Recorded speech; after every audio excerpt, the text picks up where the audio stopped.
Hey, basketball players. Today I'm going to talk to you about my top 5 picks in this year's NBA draft, if we ever do have a draft. I hope that you're all being healthy during this coronavirus stuff. Anyways, so going right into it, my number 5 pick. I would pick Anthony Edwards as one of my top 5. And I would actually probably stick him more on that number 5 spot. The reason is he is more of an athletic shooting guard. He is not a massively fantastic three-point shooter. He's roughly 30%, which is still really good, but generally speaking, you want to be over that 32 to 34% range to be making that three-point shot worthwhile if you're taking a lot of those shots. Now, he did average 19 points per game in college, even though it was a reduced season. He still played pretty well. So he ended up getting around 2.8 assists per game. And as a shooting guard, you're not going to be really seeing that number really exceed 3 or 4 assists per game. But in my own opinion, he is not necessarily a shooting guard. I would more or less stick him in that swing guard position, which is the position that I played myself when I went down to the D-League. And that's a position where you're playing point guard and shooting guard. So when he gets into the NBA, I would probably see him playing that swing guard position, more or less like Fred VanVleet, but he needs to improve his shooting ability before he is able to play both positions. He is athletic enough coming down the court to be able to drive past and be strong enough over most players, so something to keep an eye on. Now, number 4, I'm not going to say this name right, but Onyeka Villanueva or something like that. He is, in my opinion, more of an old school power forward center where he is not going to be a fantastic three-point shooter until maybe years down the road. Now, that's something that as a coach and as a trainer, I don't really necessarily look at, especially in taller players, because you can always teach taller players how to shoot. You can always teach really anybody how to shoot better. The biggest thing that jumps out with this player, I'm not going to say his name because I can't say it, is his athleticism and his ability to really get over or after the boards. Oh my God, I'm losing my words. But after the defensive and offensive rebounds, this past year, he averaged 5.4, and on the offensive side, he averaged 3.3 offensive rebounds. Now, one of the things that's kind of setting him apart as well is his length. He is a bit longer. He's 6'9", but his wingspan is up there. So between his strength, his defensive ability, his rebound ability, and also his athleticism, he is going to be probably a really good player in the NBA. Now, my number 3 pick would be James Wiseman. Now, of course, it all comes down to the teams that are going to be picking what they need and things like that, but these are my overall top players as of right now, which is, I'm going to say it's like April 6th. Yeah, coronavirus and just working from home really messes you up when it comes to days. But he is, again, another old school center. But the one thing that's really going to be pushing him possibly back in the NBA draft is the fact that he really only played 3 college games. He doesn't have that much time playing in the college level, so they're going to be really drafting him off of his high school stats, his high school abilities. Now, athleticism-wise, he is up there. He's able to run the floor, he's able to cut, and he's going to be an absolute amazing player on the offensive side, just not shooting. He is definitely not a shooter at this point in time. However, his size is on his side. He is 7'1" with I think it's like a 7'6" wingspan, something crazy. But yeah, great wingspan.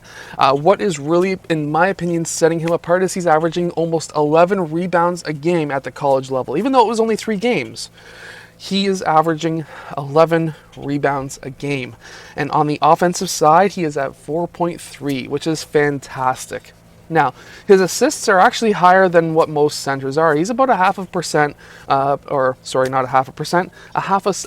an assist a game, but he only played 3 games. So I would assume that he would be able to still pass that ball quite consistently. What's another thing that's setting him apart is his ability to get points around the rim. He's able to use both hands, and he's a really strong basketball player. So that's what's going to be setting him apart and why I stuck him in that number 3 spot. In my opinion, rebounds, defensive ability, 3 blocks a game is really going to be setting him apart in the NBA.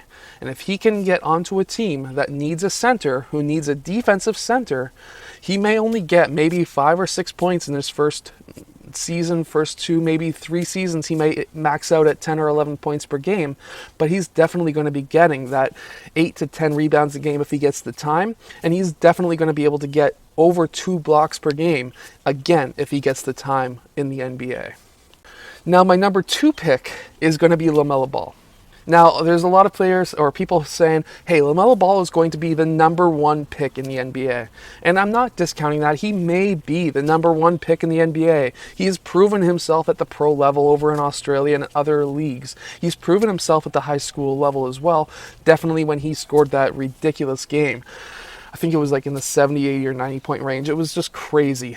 Now, one thing that is setting Lamell Ball apart from everybody else is if he is able to get onto a team that needs a passer, who it needs to have somebody who can shoot the ball. Number 2, somebody who needs those 2 abilities, he is going to become one of their best players and possibly one of the best players in 5 or 6 years in the NBA if he gets the time and if he's able to hit those shots and if he's able to make those assists, obviously with a team that has somebody who's able to run the floor with him. If you are a team who is drafting Lamell Ball, I would suggest, if you don't already have somebody who's running the floor, you need to grab somebody who is.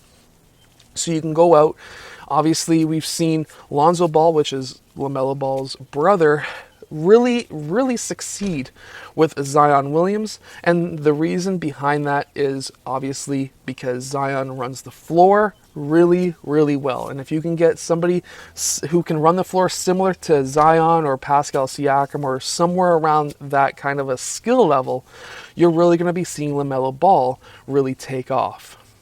Now, my number 1 pick, and this may be a bit controversial, but my number 1 pick as the number 1 player in this year's draft is Obi Toppin. He played for Dayton, and I've been looking at this guy over the last 2 years, and his ability to shoot the 3-point shot at his height, and his ability to jump. Now, if you look at some of his highlights, he is a center. Obviously, he's maybe an inch or 2 shorter than Dwight Howard, but his jumping ability is exactly like Dwight Howard, and his shooting ability is in that 30 to 50% range. This year, he's shooting 39% from the 3-point line at 6'9", so try blocking that one. But in his first year in college, he was shooting an astounding 52.5% from the 3-point line at 6'9". Now, he was taking more shots. He was also given more of a green light to take those 3-point shots. That's why he's shooting at that 39% instead of that 54% range. But with his ability to shoot, to stretch that floor, and then to add on to the ability to be able to take the ball off the dribble, drive on somebody, obviously he's going to be more athletic than pretty well any other forward or even possible centers who's going to be guarding him. He's going to be able to take them off the dribble, 1 or 2 dribbles towards the rim, and he's going to be able to slam it on any help defense that's coming his way. So I really believe that Obi Toppin is going to be the number 1 pick, and if he's not the number 1 pick, he's going to end up being the number 1 player in the NBA in 3 to 5 years from this draft class. I hope that this video has helped you pick your little kind of I know a lot of my friends like to pick their top 5 players and see who gets picked where, and then look back 3 years later and say, who did the best? Well, this is my top 5. Anyways, so what I'm going to be doing in our next video, which is tomorrow, is going to be picking the most underrated basketball players, the top 3 most underrated players in the 2020 NBA draft this year.